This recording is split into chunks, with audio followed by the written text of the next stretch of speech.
Hello. After spending over 2 decades married to Rachel, I figured we'd seen it all. But in the end, she thought she'd come out on top by getting the lakeside cabin through the courts.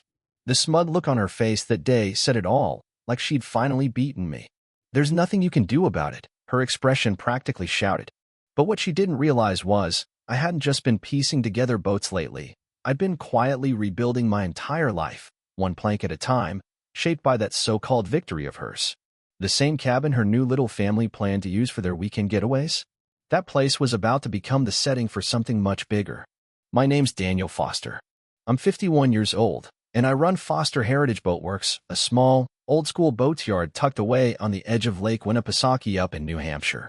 For a quarter of a century, I've been crafting wooden boats the way it used to be done, by hand, with patience, and a deep respect for a trade that's becoming rarer every year. For 22 of those years, I thought Rachel was right there with me. Turns out, I was wrong. The day everything shifted wasn't anything special. It was a regular May morning. Sunlight streamed through the workshop windows, dancing across the unfinished hull of a Rangeley Lake boat I was building for a customer up in Vermont. The air was thick with the rich scent of cedar shavings and linseed oil, the aroma of my everyday world. When my phone started vibrating on the bench, I almost let it go. My hands were coated in tacky varnish, and Brandon, my best friend and the only other full-time guy in the shop, was out picking up supplies. Still, something made me grab it, wiping my hands on the rag I kept tucked in my belt. "Daniel Foster," I answered, tucking the phone between my shoulder and ear while I kept sanding the plank in front of me. "Mr. Foster, this is Susan Delgado calling from Turner and Green." The moment I heard that formal, clipped tone, my jaw clenched. Turner and Green, Rachel's legal team. "I'm calling to inform you that Judge Whitaker has finalized his decision regarding the division of property," she said. My hand froze mid-stroke. 5 long months of legal back and forth had led to this. The lakefront property, including both the workshop and the cabin, will remain primarily under your ownership, she continued, her tone as stiff as dry oak. However, Mrs. Foster has been granted partial residential access to the cabin, up to 55 days per year. The sandpaper slipped from my hand. "That can't be right," I muttered. "That cabin is tied directly to my business." "The court made a distinction between the cabin and the workshop," Delgado replied without even a hint of emotion. "While the workshop has been deemed vital to your profession, the cabin was classified as a shared vacation home during the marriage." My gut dropped like a lead weight. That cabin wasn't just a getaway spot. It was a key part of what I'd built. I constructed it with my own 2 hands to host clients, to showcase my work, and to give myself space to think when a project needed undivided focus. It wasn't just a building. It was a part of my legacy, a physical symbol of all the years I'd put into my craft. "You'll receive the official paperwork tomorrow," she finished abruptly. "Good day, Mr. Foster." And just like that, the line went dead. I stood there, phone still pressed to my ear, as the morning sun kept flickering across the hull in front of me, with that suddenly didn't seem quite as important anymore. 22 years of marriage, overturned with one court ruling. Now Rachel, with her new husband in tow, would be returning to the cabin I had poured my soul into, like it was just another vacation rental. I laid my tools down carefully, each one in its place. When you're building a boat, it's the moments of tension that demand the steadiest hands. One slip can destroy months of careful labor. That same level of control would be needed now. She might have gotten court-approved access, but she had no clue what I was planning. That night, I worked late into the hours, sanding a bowsprit until my shoulders ached and my hands were raw. Sleep wasn't going to come easy, not with those legal papers sitting on the kitchen table like a bomb waiting to go off. By noon the next day, Brandon had made it back to the shop. He took one look at me and knew something was wrong. "How bad is it?" he asked, setting down a bundle of cherrywood planks. "She gets access to the cabin," I said. 55 days a year." Brandon gave a low whistle. "Man, that's brutal." I nodded and got back to work. We didn't need to say much more. He understood what that cabin meant to me and to the business. People came from all over the country to commission boats from us, and they'd stay in that cabin while we went over every detail of their custom build. It wasn't a summer home. It was part of what made the experience special. It was part of what made me who I am. My phone buzzed. A text. From Rachel. "We'll be up Memorial Day weekend. Stephen wants to try fishing." Stephen, her new husband. The same guy who'd handled our taxes for years. Turns out, he'd been handling more than just our books behind my back. 3 weeks later, just as she'd said, I heard the crunch of tires on the gravel drive. I knew it was coming, but the sound still hit me like a shot. I put down my draw knife and walked outside. There it was, Rachel's silver Infiniti parked right next to my truck. Stephen was in the driver's seat, awkward in a brand-new fishing vest that still had the tags dangling off it. Rachel stepped out like she was arriving at her personal vacation retreat, sunglasses perched on her head and a smile that didn't reach her eyes. From the back seat, a young woman climbed out, Emily, Stephen's daughter from his first marriage. She looked like she'd rather be anywhere else, her face set in the kind of bored expression only a 21-year-old could pull off. Dan. Rachel gave me a curt nod, her voice sharp as ever. Rachel, I replied flatly, matching her tone. She took a slow look around, at the stacked lumber, the boats in progress tucked under canvas, the frame of the new workshop addition I started last fall. My God, she muttered loud enough to carry, this place is even more of a mess than I remembered. I clenched my jaw but said nothing. Stephen kept his eyes on the luggage, suddenly very interested in a set of wheels that didn't need adjusting. Rachel didn't wait for small talk. She marched straight toward the cabin, the key already in her hand, the one my attorney had been forced to send her after the ruling. She stopped just short of the door and turned back to me with that same smug smile she wore in court. "Isn't this nice?" she said, like she was narrating a home tour. "Just like old times." Then she dug the knife in, pulling her purse strap higher as if showing it off. "Only now, you can't do anything about it," she added, giving a little gesture toward the court papers tucked inside. "Judge says this cabin's partly mine. So how about you stop glaring and learn to live with it?" She was too busy gloating to notice Brandon, behind me, climbing a ladder to hang the freshly painted sign we'd finished the night before. Foster Boat Building Academy. She had no idea what she'd walked into. She thought she'd claimed some kind of victory by getting access to the cabin. But she didn't realize this wasn't just my workshop anymore. Rachel's expression shifted the second she spotted the sign. Her face scrunched like she'd bitten into something sour. "What's this supposed to be?" she snapped, stabbing a manicured finger toward the lettering. I crossed my arms and squared my stance, planting my boots in the gravel. "Exactly what it says. I'm expanding the business." Stephen finally glanced up, halfway through hauling a cooler out of the trunk. His brow arched, curiosity peaked. "An academy? So you're teaching now?" "Starting this summer," I confirmed. I could feel Rachel's confusion brewing, and it was oddly satisfying. 9 students already signed up for the first intensive course. Full tuition paid. And that wasn't a bluff. After Brandon suggested it, we quietly launched a website and advertised through a few woodworking and outdoor forums. Turned out, people with money and screen fatigue were itching to unplug and learn something real. Building boats with your hands? It was practically therapy. The whole idea started as a way to reclaim the space she thought she'd taken. But now, it was becoming something much more than that. Rachel's confident smirk faltered. "Where exactly are these students staying?" "We're building cabins." I pointed past the workshop to the newly cleared area. 5 to start. Then a main lodge for group classes, shared meals, maybe some weekend demos. "This is ridiculous," she said, her voice rising. "You're doing this just to spite me." I looked her in the eye and said calmly, "Not everything revolves around you, Rachel. I'm building something that matters." That's when Emily, who'd been hanging back quietly, finally spoke.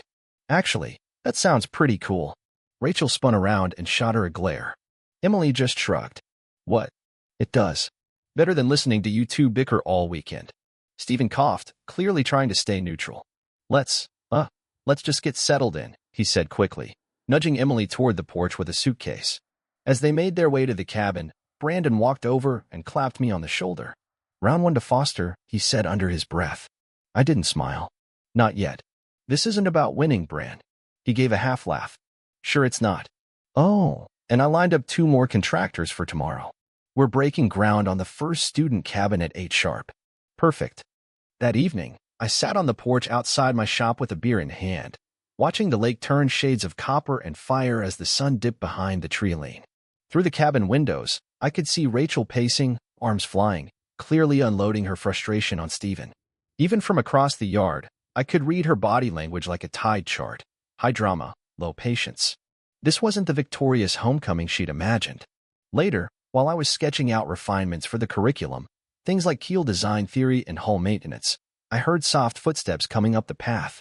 Emily stood at the edge of the porch, her hands buried deep in the pockets of an oversized hoodie. "Hey," she said quietly. "Mind if I ask something?"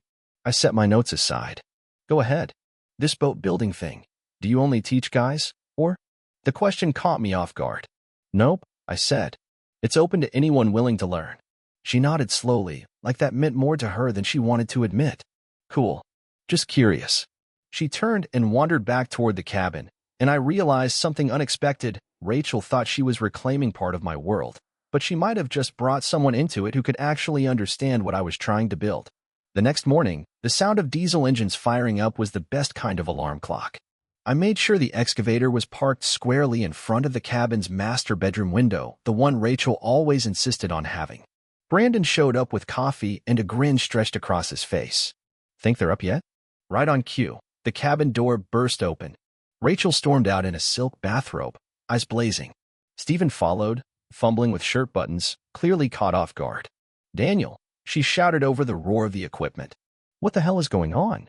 I walked over calmly, hard hat in hand like I was just another guy on the job site. Construction, Rachel, I said with a nod. Told you yesterday. At 7 in the morning, she screeched. I checked my watch. 7:15. Actually, we've got a tight build schedule. Stephen tried to play the peacemaker. Dan, he said, carefully, maybe the construction could wait until a bit later in the morning? I cut him off. Concrete truck scheduled for 10. We've got to have the site ready before it rolls in. Rachel's face turned a deep shade of red. You're doing this on purpose to wreck our weekend. I met her eyes, calm but firm. You've got access to the cabin, Rachel. But that doesn't mean you control how I run my business. If the noise is too much, I'd suggest earplugs.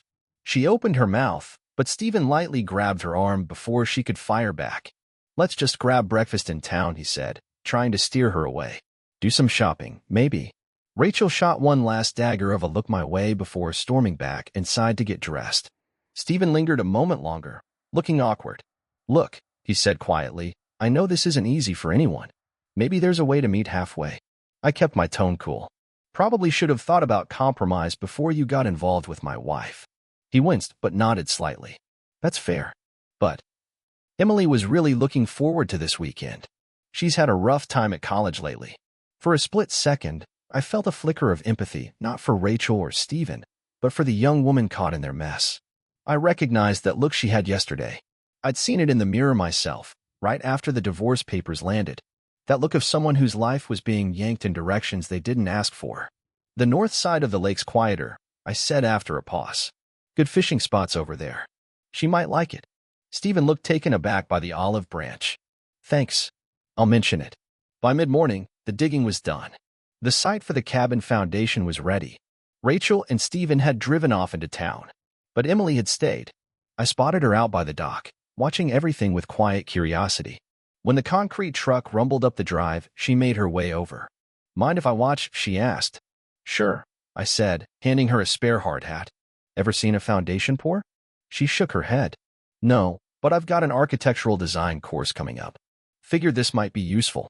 For the first time in what felt like forever, I smiled without forcing it.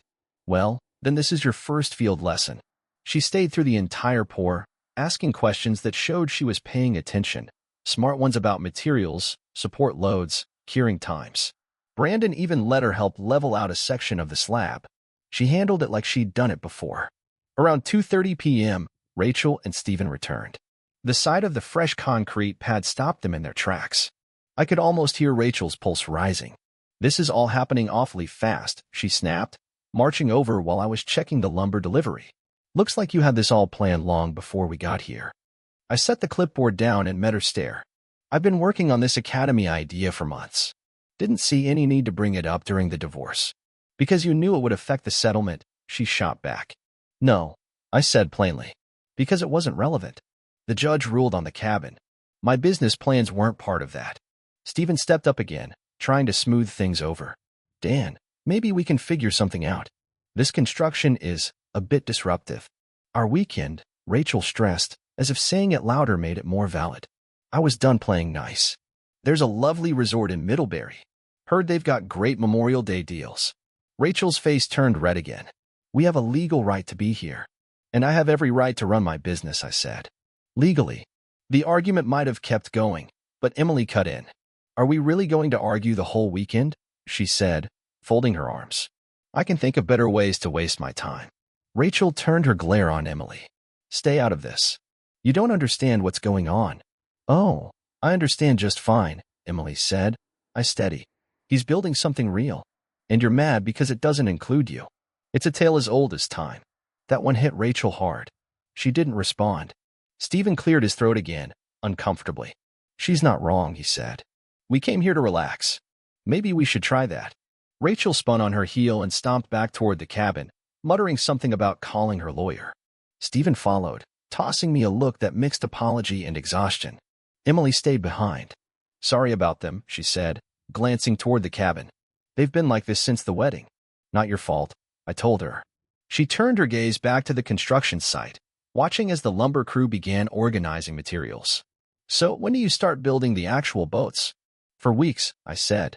First course covers the basics, tools, how to read plans, that sort of thing. And you teach it all yourself? She asked. I nodded. Yeah, me and Brandon for now. We're hoping to bring another instructor on board once things get moving. She nudged a small rock with her boot. I've always liked working with my hands. But Dad wanted me to follow him into finance. She gave a small shrug. I'm studying industrial design instead. Something in her tone shifted. This wasn't just polite conversation, she was genuinely interested. We're running a one-day intro workshop next Saturday, I said. You're welcome to join if you want. Her eyes lit up. Really? That sounds wait. Her face darkened. Rachel would lose her mind. I just shrugged. You're an adult. Your call. As she headed back to the cabin, I had a feeling something important had changed. This wasn't just about reclaiming my space anymore. Now, it was about building something real, something worth handing down. Something Rachel had never valued. Sunday brought more hammering, more sawing, more complaints from Rachel, and more quiet curiosity from Emily. By mid-afternoon, Rachel had finally had enough. This is unbearable, she snapped, tossing her magazine down on the porch. We're leaving early. Stephen looked like he'd just been pardoned. I'll start packing the car. But we're supposed to stay until tomorrow, Emily objected. I wanted to hike around the lake. Rachel waved her off. You can hike somewhere else. I'm not spending another minute listening to that noise. While the argument rumbled behind me, I kept working, measuring out lumber for the first student cabin's frame. The foundation was curing well. We were ahead of schedule. Brandon was hammering nearby, occasionally glancing toward the family drama. Think they'll come back next month? He asked under his breath. Rachel will, I said, just out of spite. As Stephen stuffed luggage into the back of the car, Emily walked over to where I was working. She looked unsure, glancing back toward Rachel, who was pretending not to notice. About that workshop next Saturday, she began. I set down my pencil. The offer's still open. I'd like to come, she said, firmer this time. I can drive up from Middlebury. It's not far. I nodded, trying not to look too surprised. Workshop starts at 9. Bring work clothes. She smiled, then really smiled. The first real one I'd seen from her all weekend. I will. And thanks. When they left, Rachel didn't say a word. Stephen gave me a quick, apologetic wave. Emily, from the back seat, gave me a nod that somehow meant more than it should have. Brandon wandered over, eyeing the car as it disappeared. What was that about? She's coming to the intro workshop. He raised his eyebrows. Rachel's gonna love that. She doesn't need to know, I said. The rest of the day rolled by in peaceful, productive quiet. By the time the sun dipped low, we'd finished prepping the timber frame for the first student cabin. That evening, I sat on my porch with a cold beer, watching the soft orange light settle across the worksite. My phone buzzed, a text from a number I didn't recognize. This is Emily. Hope it's okay, I got your number from the workshop website. Just wanted to confirm for Saturday. Also, what kind of tools should I expect to use? As I typed out my reply, it hit me. Something had shifted. Just 3 days ago, Rachel came back here thinking she could reclaim a piece of my life. Instead, without meaning to, she'd helped me turn the page. She didn't win. Not really. She handed me the one thing I didn't know I needed, something to pass on. The next week was a whirlwind, building, planning, reorganizing. The first cabin's frame went up, the next foundation got poured, and we made space in the shop for student workstations. By the time Saturday rolled around, I hadn't even stopped to think about the bigger picture, that I was about to teach Rachel's stepdaughter the very craft her stepmom had always dismissed. Emily pulled up at 8:35 in an older Toyota RAV4, dressed in jeans and a flannel shirt, her hair in a simple ponytail. Practical. No trace of Rachel's polished style. Morning, she called out, grabbing a backpack. Hope I'm not too early. Right on time, I said, leading her into the shop. Coffee's on if you want some. Not long after, 3 more students showed up.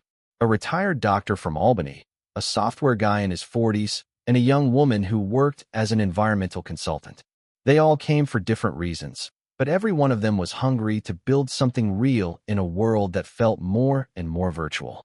I kicked things off with the basics: how to handle a plane, a chisel, a saw.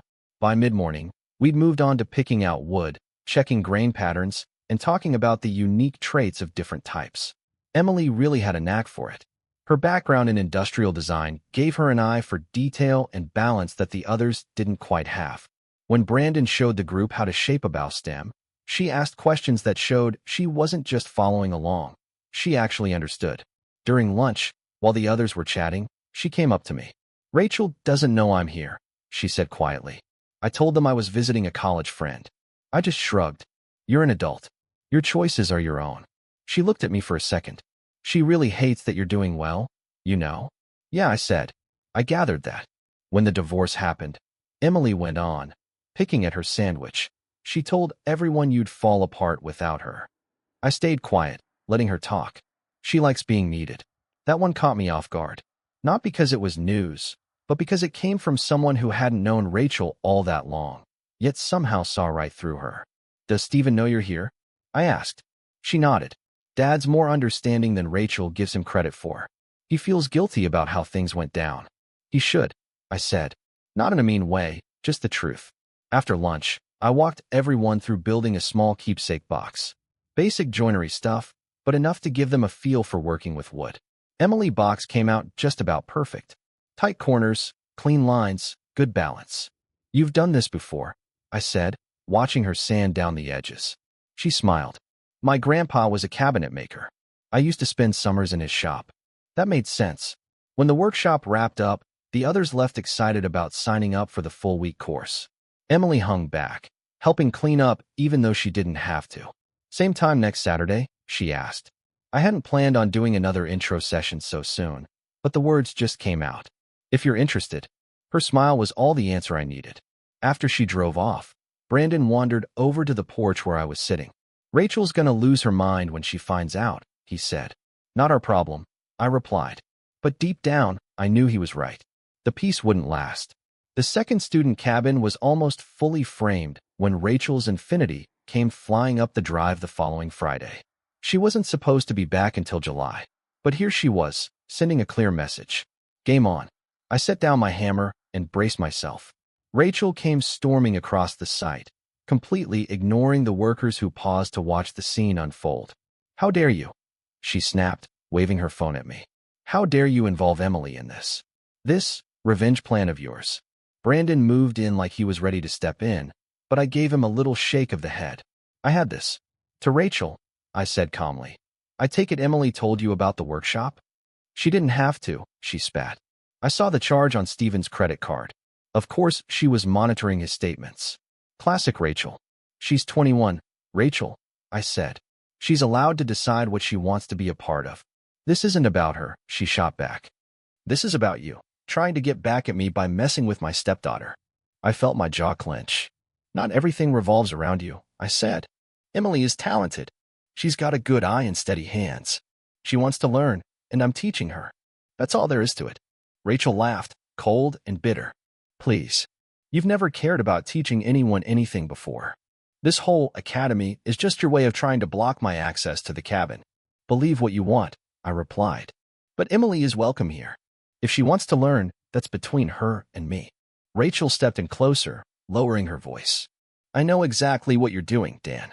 You couldn't handle losing, so now you're trying to turn my new family against me." I looked her dead in the eye. "You did that all by yourself, Rachel." For a second, I thought she might actually lash out. But she caught herself, probably realizing it wouldn't look good with a dozen people watching. "This isn't over," she hissed, then turned and marched back to her car. As she tore off, Brandon let out a low whistle. "Well, that went smooth." I rubbed my forehead, already feeling a headache coming on. "She's going to try to stop Emily from coming back." "You think she'll succeed?" he asked. I thought about the look on Emily's face when she finished her first project. That quiet pride. That feeling of I built this. Something Rachel would never understand. No, I said finally. I don't think she will. That evening, my phone rang. It was Stephen. Dan. Stephen started off a little awkward. About today. If you're calling to excuse Rachel's behavior, don't bother, I cut him off. No, actually. I'm calling about Emily, he said. She's set on continuing the workshops. Rachel's losing her mind over it. I stayed quiet, sensing there was more he wanted to say. He let out a heavy sigh. Look, I know this whole thing is complicated, but I haven't seen Emily this motivated in years. Not since her mom passed. That stopped me cold. I hadn't realized Emily had lost her mother. What are you asking, Stephen? I'm asking if you'll keep teaching her. Regardless of what Rachel says. I'll deal with the fallout. I didn't expect that. Stephen finally standing up to Rachel, all for Emily. She's always welcome here, I said simply. After I hung up, I realized something had shifted. What started as a way to reclaim my life had turned into something deeper, a chance to pass on purpose, not just skills. Summer rolled on with a steady rhythm of sawdust and instruction. Every weekend, Emily came back. Her hands got steadier, her eyes sharper. She was a natural. The academy was taking shape. 2 student cabins finished. The main teaching hall nearly complete. We even built a new dock extension for training on smaller boats. Rachel, true to her word, showed up 3 more times during her court-allowed visits. Each time, she threw around complaints, made veiled threats, tried to derail the work. I stayed calm, unshaken. She left each time more frustrated than the last. By August, we had our first fully booked week-long course, 9 students in total. The local business association even nominated the Academy for a Small Business Innovation Award. My lawyer called to say, not bad for a guy who just wanted his cabin back. Then, on the last Saturday of August, something unexpected happened. Just as Emily and I were wrapping up a steam-bending session, Stephen's car pulled in. He wasn't alone. Rachel was with him. Both of them dressed more formally than usual. Emily tensed up beside me. They weren't supposed to pick me up until later, she said. I gave her shoulder a squeeze. Let's hear them out. Rachel approached first, eyes scanning the property. She couldn't hide her surprise. The place didn't look anything like it had 3 months ago. Daniel, she said, her tone more restrained than usual. We need to talk. Stephen stepped forward, holding an envelope. We have a proposal. Inside the workshop, they got right to the point. I want to sell you my access rights to the cabin, Rachel said. I raised an eyebrow. Why now? She gave a stiff shrug. It's clear now that this isn't about revenge. The Academy is a real business. Having cabin access right in the middle of your operation just doesn't make sense anymore. Stephen added, we've prepared a fair offer. It includes compensation for legal fees. I looked at them both. Rachel looked uncomfortable, but she meant what she said. Stephen seemed relieved to finally put this behind him. Off to the side, Emily watched me closely. I'll think it over, I said. Rachel nodded. We'll expect your answer by next week.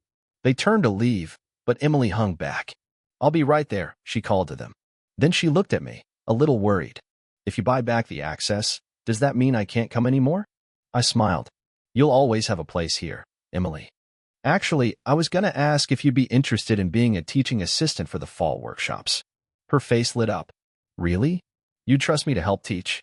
You've earned it, I said. She ran off to catch up with her parents, already chatting excitedly with Stephen. Rachel stood nearby, arms folded, but her posture had softened. For once, she didn't look like she was gearing up for war. Brandon showed up beside me. So she finally gave in, huh? Looks like it. You gonna take the deal? I nodded. Time to close that chapter. The fight was over. But what came next wasn't just some win over my ex. It was something more. A second chance at purpose. A legacy that would last longer than any marriage. The grand opening of Foster Boatbuilding Academy landed on a flawless Saturday in September. The place had been transformed. 5 student cabins nestled into the pines. A main hall that looked out over the lake. And my old workshop expanded into a multi-station teaching space.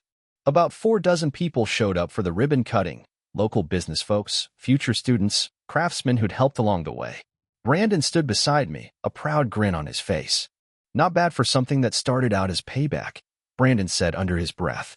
I laughed. Funny thing, revenge turned out to be just the beginning. As expected, Rachel and Stephen didn't show, even though they'd been invited. The cabin access rights had officially been signed back to me the week before. That whole legal mess was finally put to rest.